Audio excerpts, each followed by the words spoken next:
the table.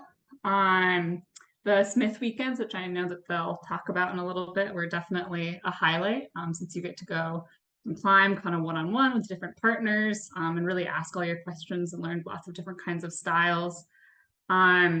Since the class, I had like such a good summer. I had like a really solid cohort of folks from the class with people to climb with. I don't think I spent a single weekend at home, which was maybe a little bit too much, but it was so fun. And I got a ton of volume on just a lot of kind of really fun, beautiful, like multi-pitches. And yeah, here's just a few pictures from my summer. One of them this is Ragged Edge on Vesper Peak. It's like 5, 7, 6 or 7 pitches. Yeah, just super, super beautiful. You can see I'm the tiny little like blue person. There's one of my anchors on Beacon Rock. That's a pretty fun intro route as well. Beacon Rock is really cool. If you can go to the next slide.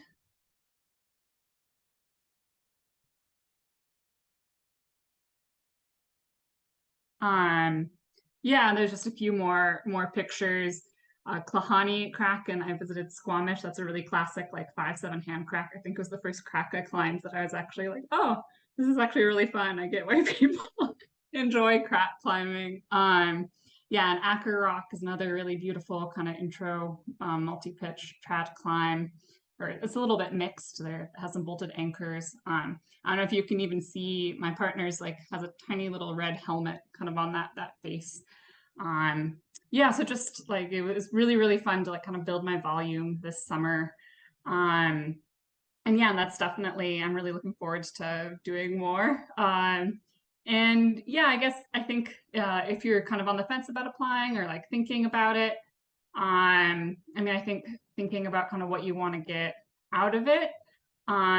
If you're kind of someone who's really busy or is not really sure if you'll have the time to commit to it, like I would definitely recommend considering just considering the time commitment and just thinking about like what are the most important things for you and what are your sort of goals, climbing goals in the future.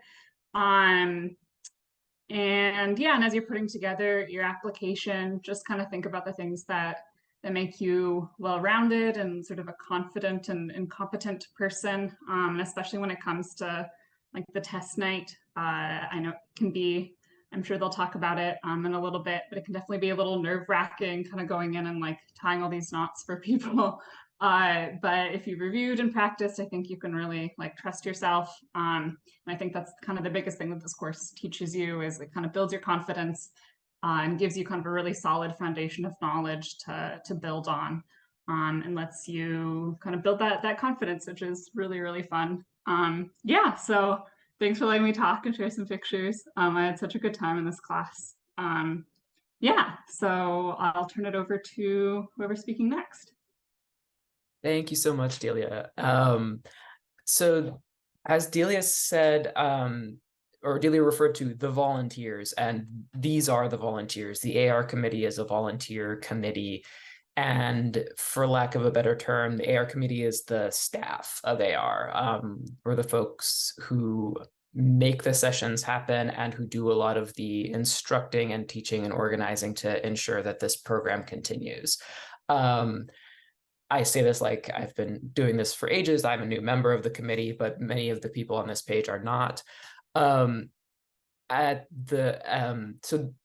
one lovely thing about this program is the committee members are very, very hands-on. This is not a committee in a room somewhere. This is a group of very active volunteers who show up to these sessions and keep showing up to these sessions and are actively involved in your learning. So you get to know these folks quite well over the course of the program.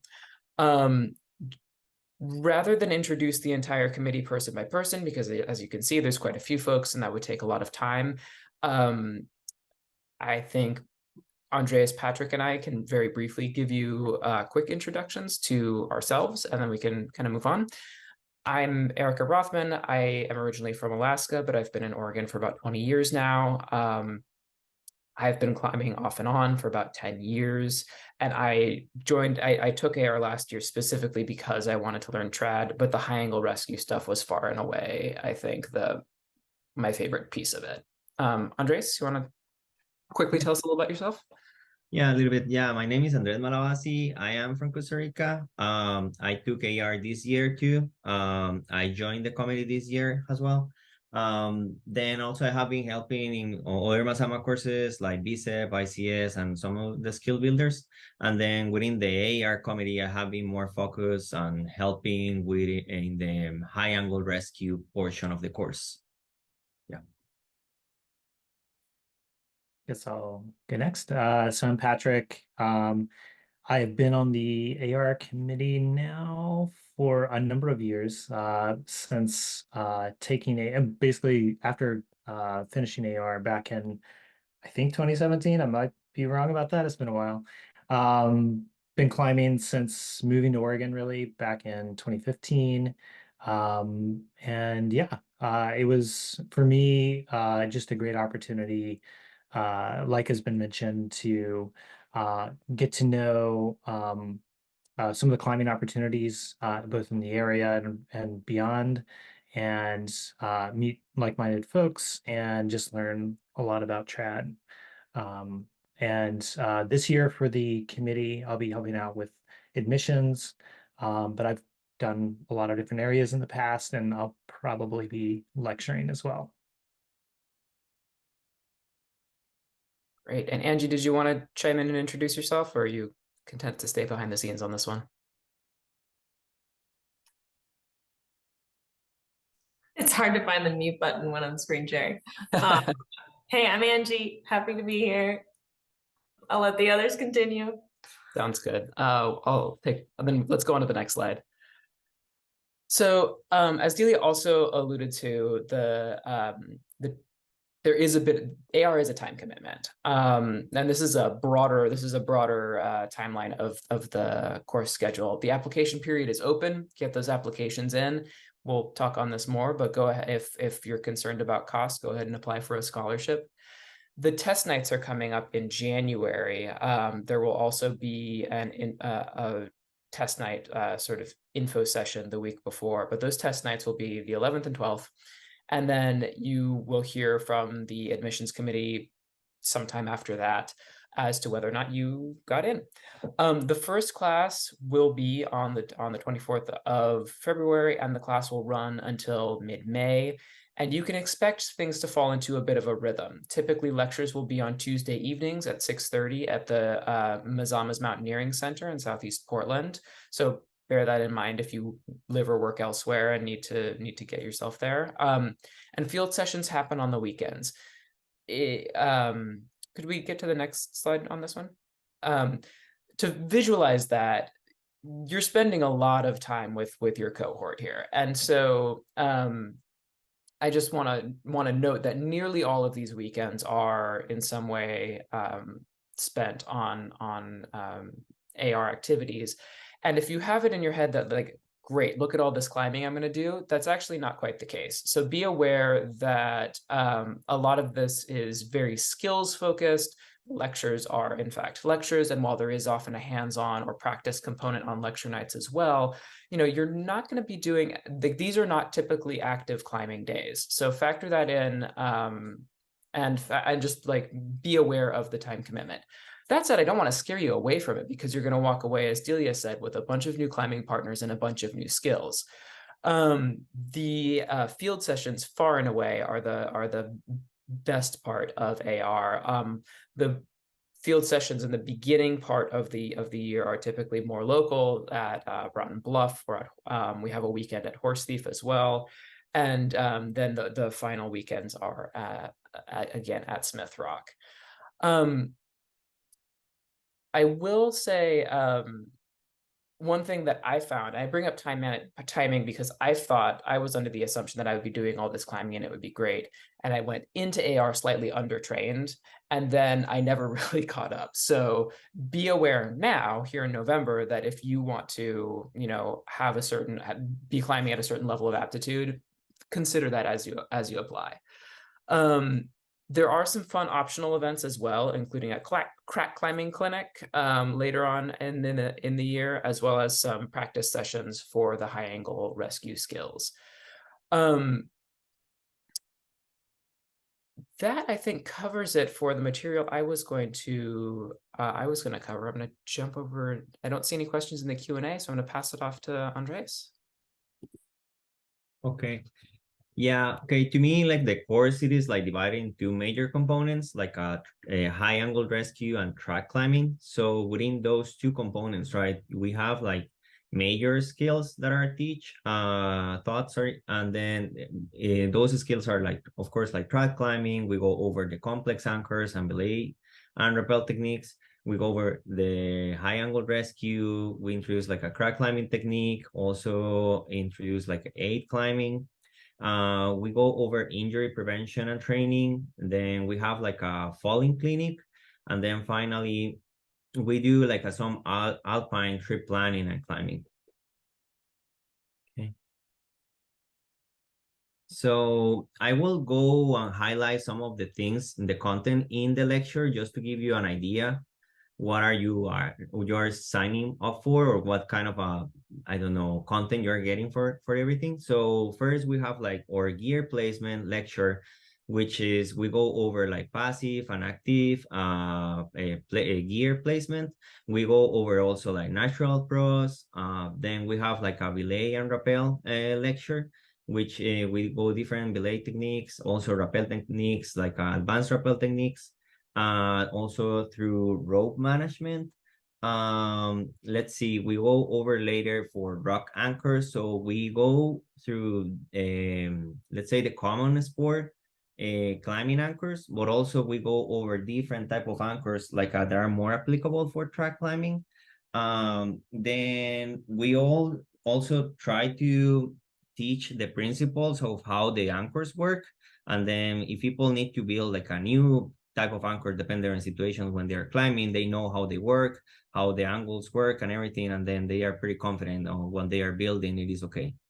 Then we go, and there is another lecture for lead climbing. So here we're trying to teach how to rack your gear. We give you ideas.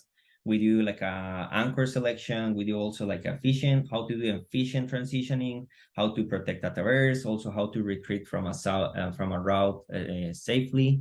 Then we have one of the major things that is high angle rescue 1 and high angle rescue 2. So here, we go over things like mechanical advantage systems, and then different scenarios. So like, for example, how to rescue a follower, or for example, if you are belaying or you are the follower, right, and you are belaying the leader, what happens if this leader has an accident? How to rescue them, right? So that is part of the things that we go over these high angle rescue scenarios. Then we have like training and injury prevention. So basically, besides just training, we want to go over like injury prevention, like how to take care of our body and avoid like future injuries, right? Especially to make climbing more sustainable during time. We want people to get out of the course like really excited about climbing, but also at the same time to avoid any injury to climb more. That's the idea of this thing. We go over technique for face climbing and crack climbing, how to do finger jams, how to do hand jams, movement. Yeah, that's pretty much it. So we do also like intro to aid climbing.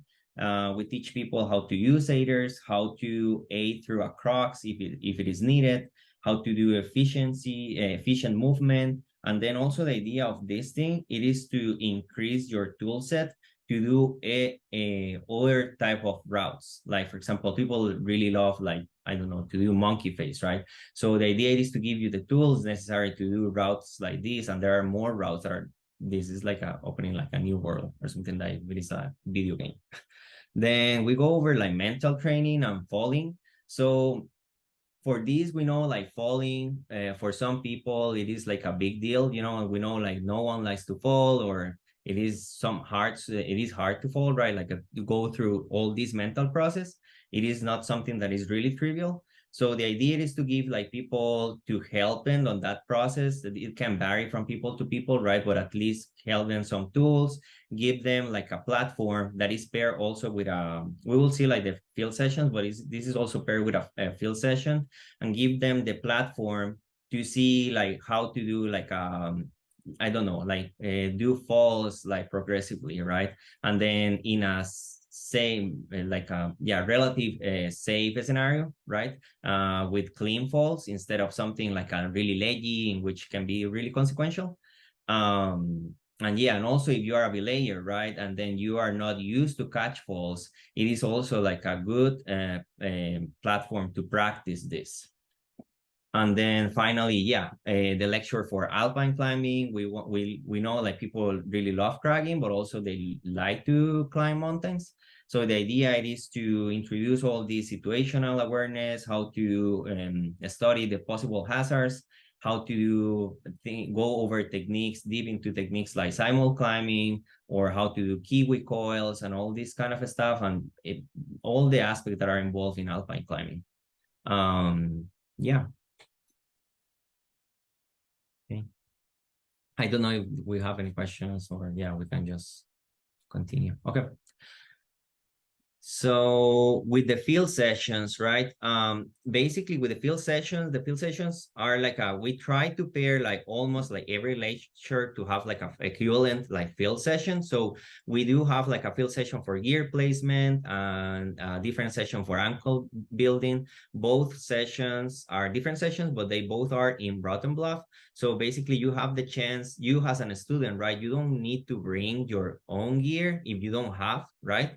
Basically you will have like assistant instructors that they will bring. They are nice enough to give you their gear, and you can practice like different type of cams, different knots, so you can see what you like, and then eventually you can buy yours. But it's not a requirement for the course to have your own trad gear, so that is something good, right? Yeah, so then also we have one of our major horse thief weekend, in which we review all the previous content that we have reviewed in the course so far. We go things like multi-pitch, climbing efficiency, rappel techniques, mock leading, again, more gear placement, more ankle building, because the course, the idea of this course is about repetition and making sure like before you actually climb, you are kind of make this placement as good as possible, right?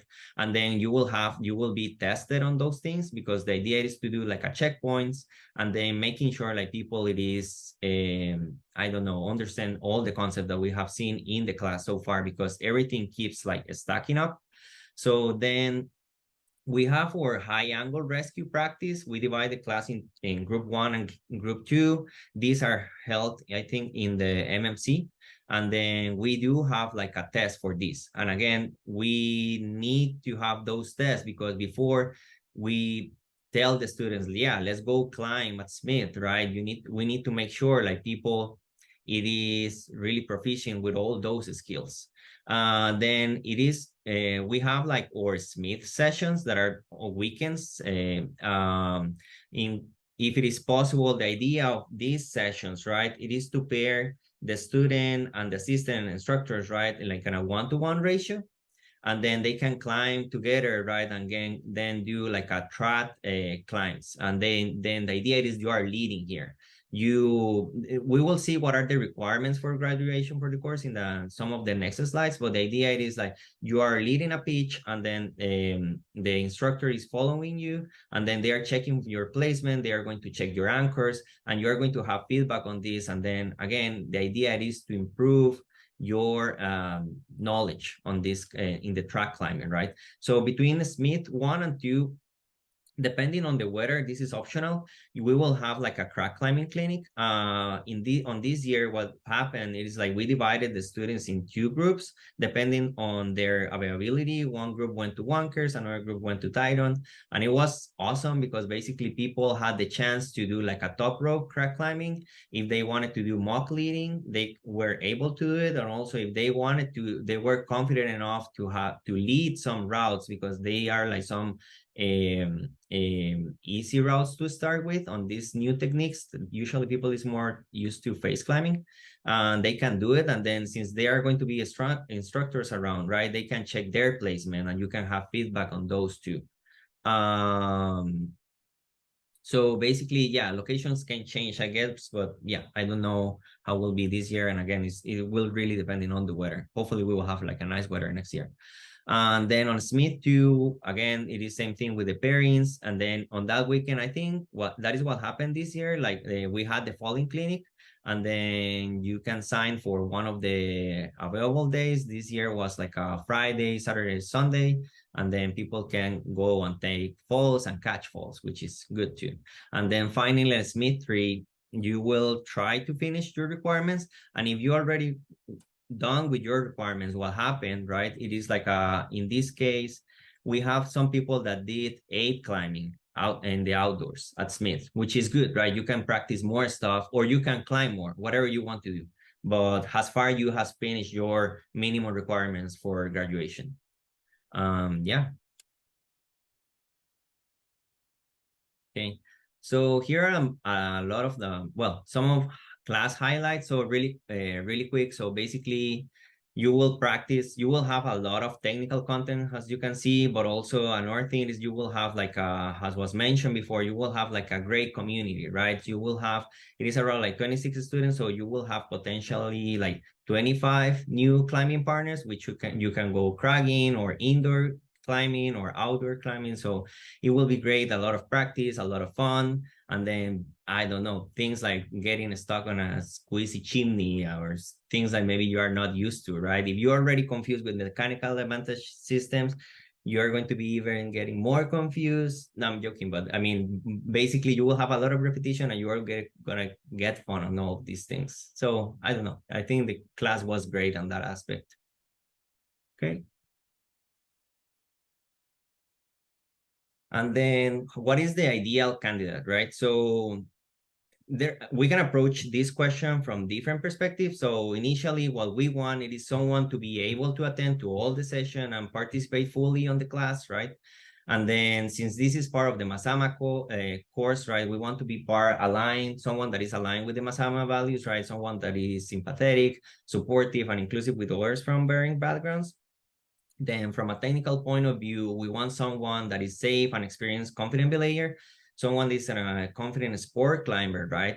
And also that has some exposure to multi-pitch climbing, meaning like they know how to belay from above, because that is kind of or baseline on this advanced course, right? So that's the idea. And then someone that wants to, I don't know, expand their climbing knowledge, right? So it doesn't matter if you are a crusher, right? And then if you want to, you don't know anything about like a high angle rescue, right? And you want to climb more safely, right? You will get that, right? And also if you are like a 5'6", like a 5'8" climber or something like that, and then you want to know trad, this is also the right course for you. You don't need to be a crusher. So the idea of the course, it is that you are going to learn trad and be evaluated about like gear placement and all those things. We don't care if you climb like 5'11" or 5'10". I mean, it is not about like showing off. It is more about like you climb safe, because someone wants to climb with someone that climbs safely and then knows their skills in case that something happens, because hopefully not, but accidents can happen. It is like a dangerous sport, but we want people to be prepared for those scenarios. So also one thing, it is like the last thing, it is like we want someone to be comfortable with the fact like Smith trad climb start at 5'6". So the idea, it is like, for example, if you climb like a 5'8", you can downgrade this to a 5'6", and then you can climb all those things and focus on your placement, right? Ideally, you're not going to push grade, because that's not the idea of the course, of the whole thing. You can push grade after the course, once you are graduate. I mean, you can do that after, right? That will come later. But the idea, it is that you are focusing on this, you are climbing in control and know what you're doing, right? So that's the idea of the whole thing. Then, yeah, I don't know if I'm missing anything on this, but that's pretty much it, I think. If you got Erica or Patrick, if you want to add something, feel free.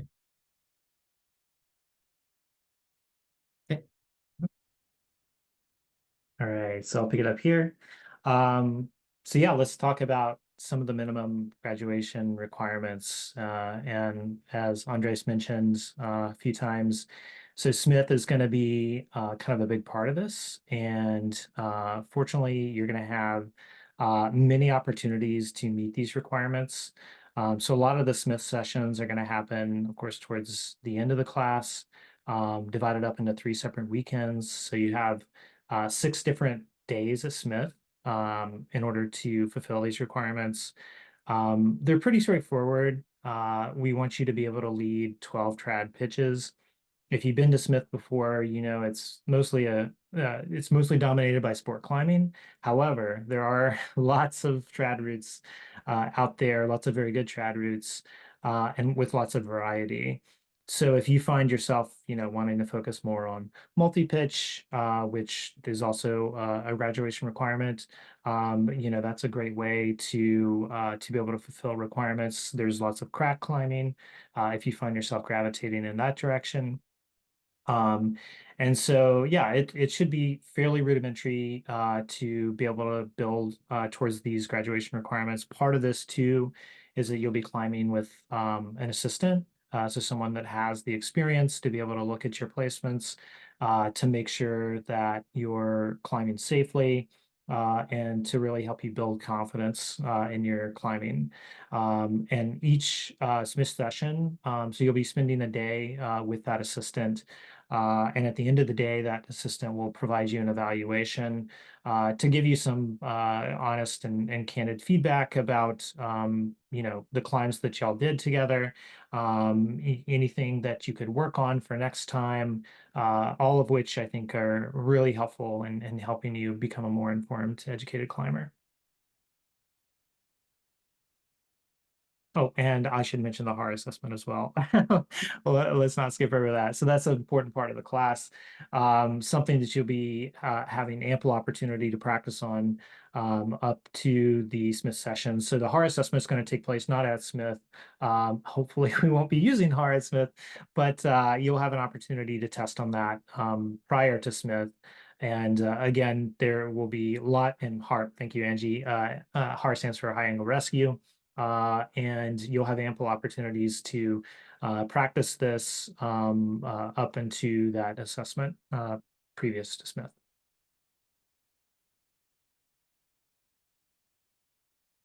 Next slide, thank you.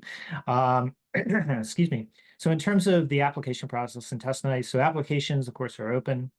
At this point, the link is there for the Mazama's website.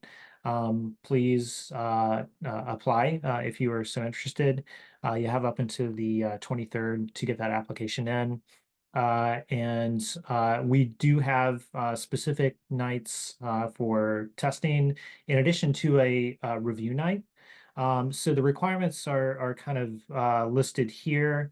I think there was a question earlier about, are those test nights firm? They are. So if you are, curious about, what we're looking for in each of these requirements, belay from above, convert to rappel, top rope 5.9, mock lead 5.8, mock lead belay, knot tying, of which we are looking for, knots like a rewoven figure 8, water knot, butterfly knot, prusik hitch, clove hitch, bowline, double fisherman, girth hitch, and munter hitch. So all of this can be, reviewed and practiced on that test review night on the 5th. The last bullet there in terms of the max 30 minutes per station, no redos. So we do want you to be confident with each of the skills that you're going to be demonstrating during the test night. The time limit is more for consideration of other folks that are going to be testing and for our volunteers. 30 minutes should be ample opportunity to demonstrate each of the skills listed. And in terms of redos, we really want you to be solid on these skills coming into the class.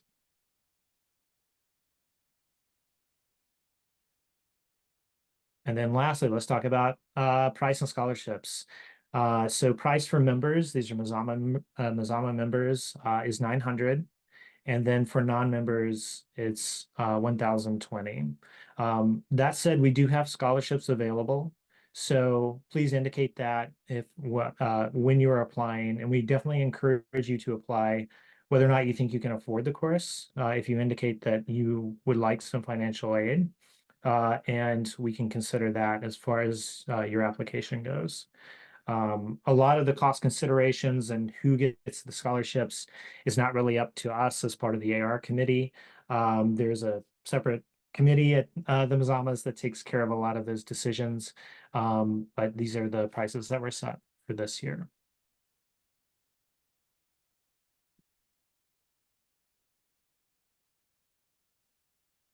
And then lastly, but not least, let's talk about attendance. So we have a pretty packed calendar, as Erica had mentioned earlier in the presentation. So we really need to take advantage of every single lecture and every single field session, especially the Heinkel Rescue sessions.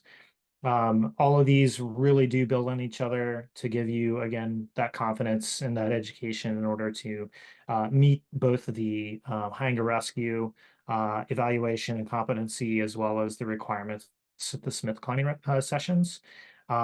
So we don't have any exceptions for missing lectures or instructional field sessions.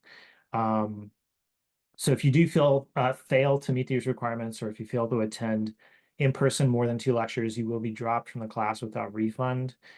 You can reapply, and Mazamas does have a medical emergency contingency that is listed in accordance with their policies.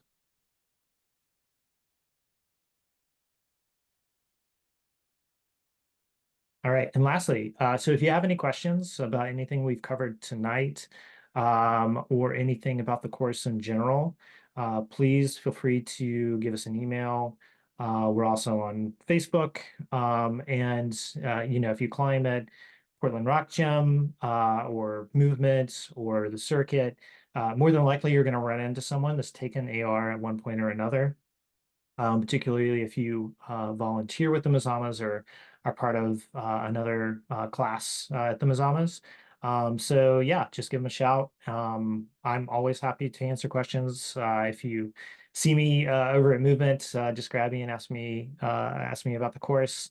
I'm sure everyone else in the committee would be happy to do so as well. And again, please do apply, even if you maybe think that I can't afford this, or do I have the skills? Like, if you have an interest in becoming a more well-rounded climber, a safer climber, a more confident climber, please do consider applying. It really is a great course. It's a great value for the money, and you will meet some great folks. Hey, Patrick, there was a couple of questions in the chat. I'm going to go back to test night. Someone asked which knots we require. Yes, let me repeat. Actually, can I just post this in the chat? I can. So I just posted it in the chat, the different knots. They're all pretty basic knots that you probably already used, like the figure 8. Others you may not have, like water knot, I think is very useful in terms of slings. You may not have used it before. Like clove hitch, double fisherman, those are fairly common. Munter, of course. These are great things to know, regardless of whether you take AR, if you are a climber. So these are the ones that we're going to cover. And the testing process is as simple as, here's a list, you have a rope, show me a rewoven figure 8, show me a water knot, etc. So it's a pretty basic test. A few other folks asked about the correct way that we want to see belay from above. And I would just quickly say that we don't have a defined method, as long as it's safe, whether you use a gree-gree, a tubular device, or whether you belay off your harness and redirect. As long as it's safe, we are fine with a lot of different options. Someone just asked, it has been a while since I've been climbing rocks and I need to refresh a lot of skills again. Am I going to be eligible? One thing we do ask for is a climbing resume, and we want you to have done 10 lead climbs in the past year. So, And to have a lead card at one of the local gyms so that you can yes, continue to practice. thank you. Yep. If you have been leading and you feel good about that, but maybe you're nervous about the knots or belaying from above, you can attend the test review night and practice those skills. I just want to clarify that the test review night, we will not be teaching you the skills at all. We will be there to help you practice, but we're not interested in teaching you all of the skills right before you test. If you have no lead experience, I would really encourage you to check out something like the intermediate climbing school at Mazama, or take a lead class at your local gym.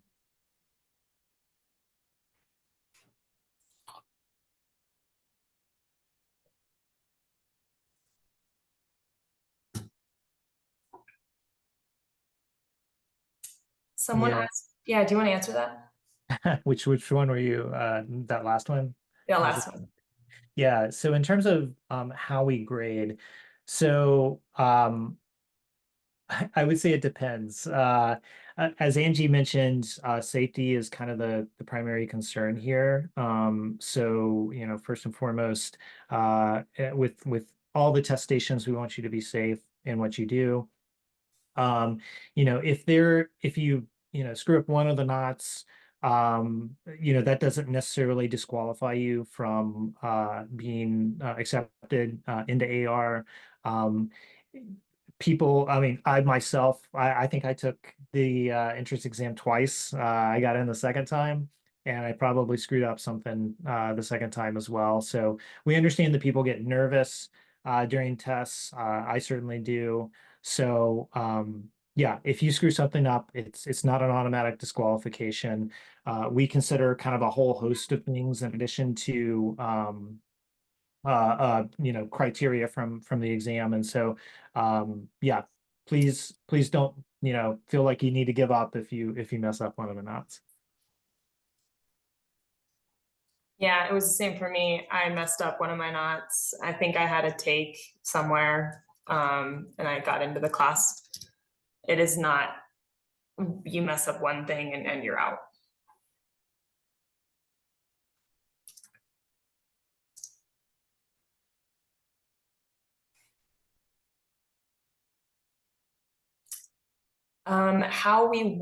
There was a question about how we want your climbing resume formatted if you have more than 10 leads in the past year.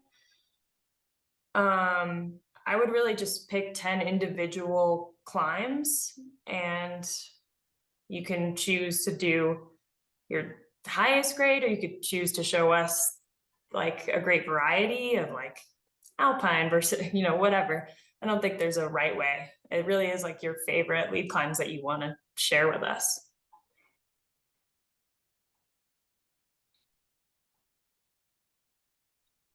In the past, we have tried to prioritize people who have applied before, but it's not something that we can always promise. So you'll still need to retest and go through the same process as everyone.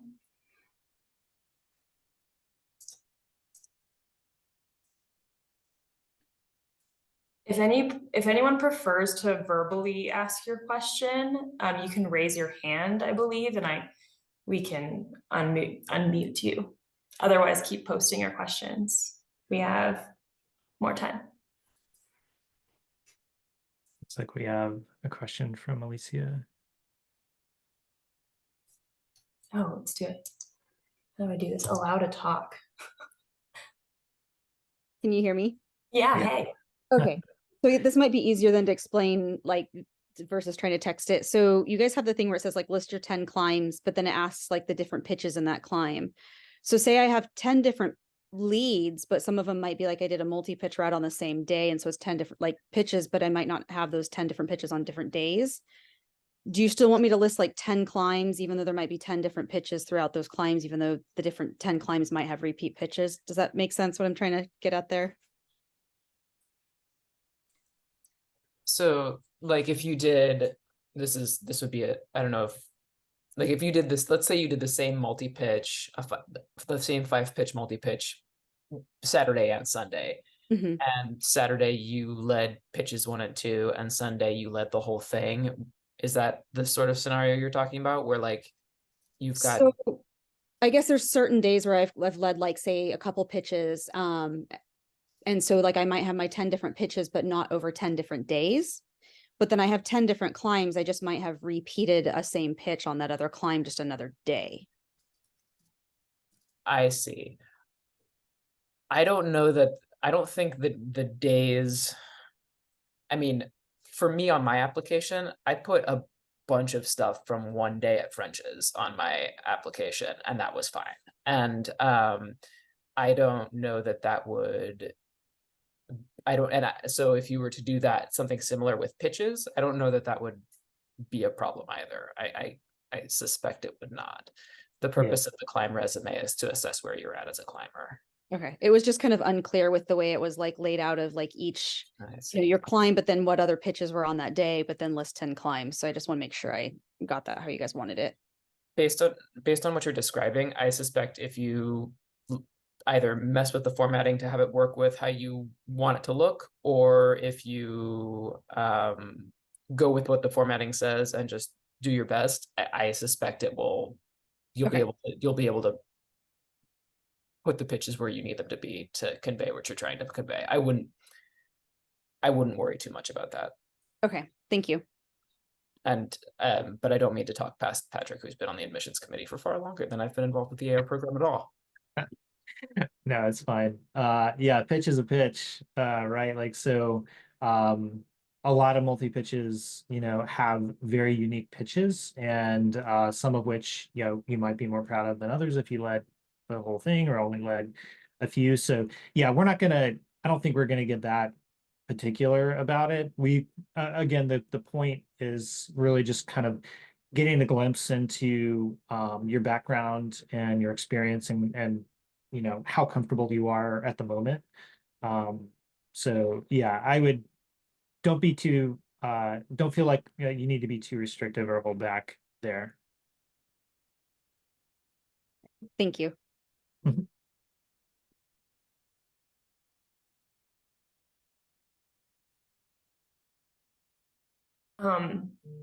Here's like an example resume that someone did a while back. You can see like they put, oh yeah, I led these pitches, and so you can add comments if you want for an example. Hopefully, I don't know if that's visible to you guys. It's really small. Can you zoom in a tiny bit? Sure, let me do it. Just a second. Oh my gosh, there's too many things going on my screen. Where's the plus button? Oh, there it is.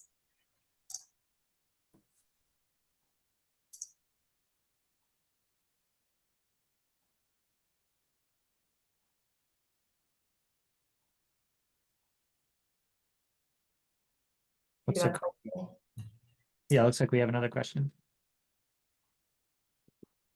Hear me now? Hello? Yep, there we go. Oh, okay, good. Nothing. I was gonna just say I was trying to say, yeah, can I see that closer on Zoom, but it's fine. She zoomed it, so it's not really important, but it's fine. But thank you though.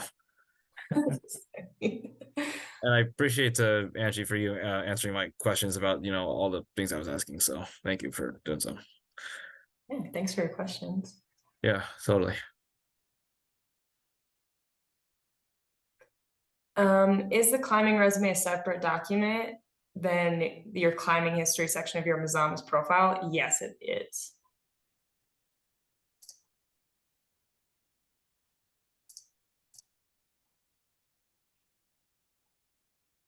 Patrick, do you want to speak to that volunteering one?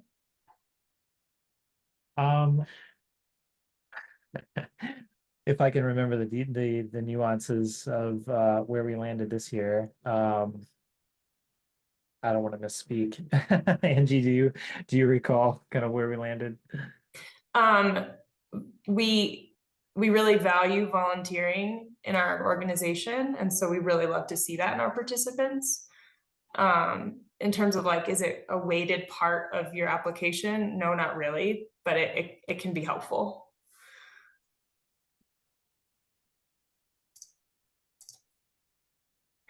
Is the committee the same as the instructional team? Oh my gosh, there's so many of us. No, you get paired with one instructor per student when you're out at Smith, which is awesome. So yeah, there's a lot more than us. And then also I want to add, like, also I know also instructional team means like the presenters for the lectures, right? We have different lecture people that are presenting in the lecture. And then, for example, I remember for the injury training, we have someone that was like in specialty in the healthcare field, I think. So yeah, this is not just the climbing committee, I think, that are involved in that.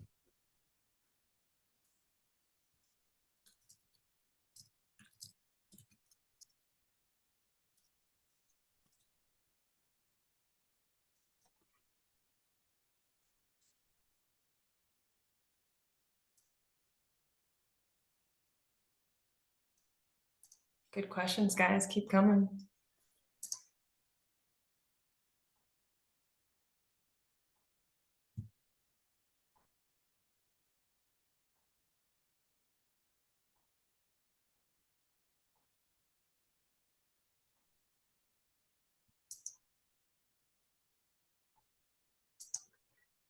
Yeah, in terms of that question about if you can't remember the name of a climb, geez. So what I might do is like go on Mountain Project and see if you can like hone in on the area. You know, not everything, of course, is listed on Mountain Project, but that might be a good place to start to just kind of jog your memory in terms of perhaps the name of the climb. You know, if you can't remember, but you know like the crag that it was at, you know, as much details as possible as you can provide would be good.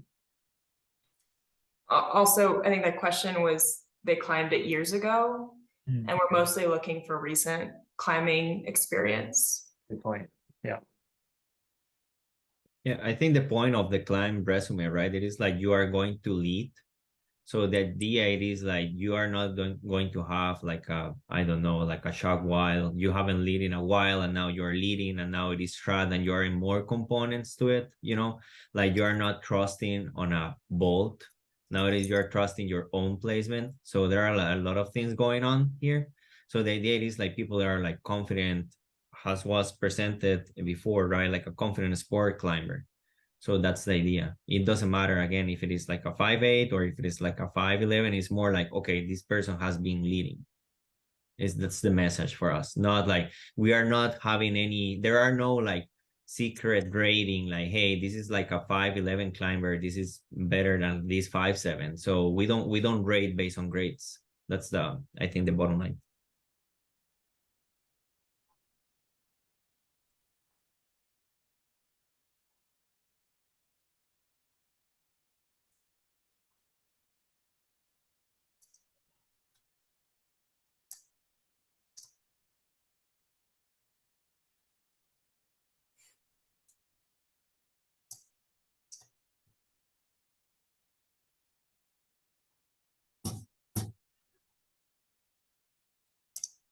Any other questions? And feel free to raise your hand if you want to ask your question verbally. Looks like we have another. Yes. A question on, so I never had a leading experience. So where do I have to start for getting some leading experience? Yeah. If you climb in one of the local gyms, a lot of them offer learn to lead classes, and the gym can, for many people, be a great place to start learning to lead. Just because some of the distracting environmental factors that come with climbing outside won't be present. And the bolts are often a lot closer together. That would be, I would say, the very first step. And then that's how I started to learn to lead. And I met one of my very favorite climbing partners for many years in that class. So then you can start connecting with people at your gym who like to lead in the gym and perhaps pivot to outside. I think both PRG and Movement now have at least occasional gym to crag classes, but the Mazamas also occasionally has a gym to crag skill builder. So there are ways of taking those in-gym skills and pivoting them outside safely and thoughtfully. What's the class in the Mazamas? They're offered very on occasion. Angie, why don't you? I'll let you or Andres jump in on that. Yeah. Mhm. No, you Go go. ahead. I mean, I'd recommend ICS to start to learn to sport climb and lead the intermediate climbing school. So that's about 6 months long as far as the river, correct? Yeah, it's a bigger program for sure. How about this class? How long does it take to complete? 4 months. It's February, 4 March, months. April Nice. for 4 months. Yeah. I mean, ICS, it is one platform, right? So, but if you are looking, like, for example, ICS is, of course, like a snow and rock, and then you're saying, like, hey, I don't care about snow and just want to focus on rock, right? I think, yeah, as Erica mentioned, right, I mean, I think the best way to start, if you don't know how to lead, it is definitely taking some gym indoor, Nice. getting used to lead indoors, right? And then eventually, like this year, we offer like this gym to crack, right? Like you start like going out there and then doing top rope in outdoors, right? So start getting to the different environment, right? Not the colors that you have in the gym. And then eventually, one of the ideas for in the AR community, right, it is to place and reduce or trying to close this gap of having this requirement of leading and offer people this platform to give them the tools to go lead outside. But that is something that is we are trying to work on as a community. And then, yeah, that is the long-term plan to reduce this kind of gap and this kind of things and make it more accessible for folks, but not something that we're going to solve for this application process, at least. All right, got it. Thanks so much.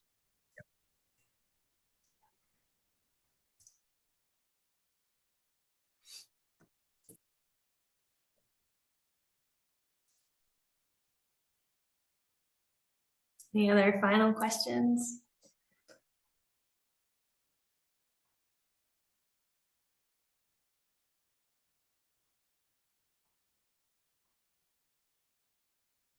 Don't be shy, and yeah, feel free to email us after this if something gets triggered and you want to ask something.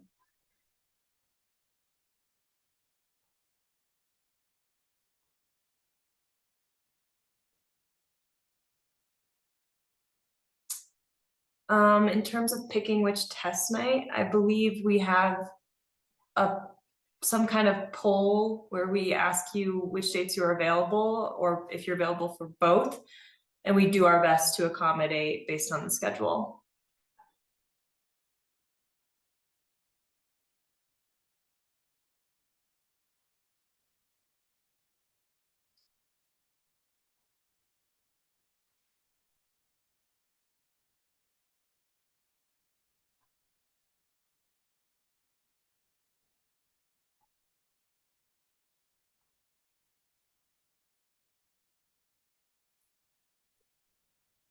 All right, I feel like we're gonna wrap this thing up.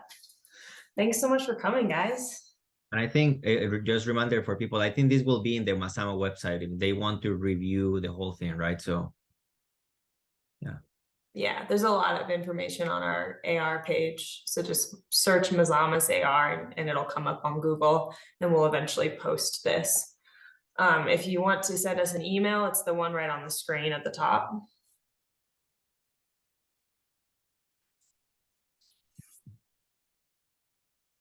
Awesome. Bye, guys. Thank you, everyone. Bye.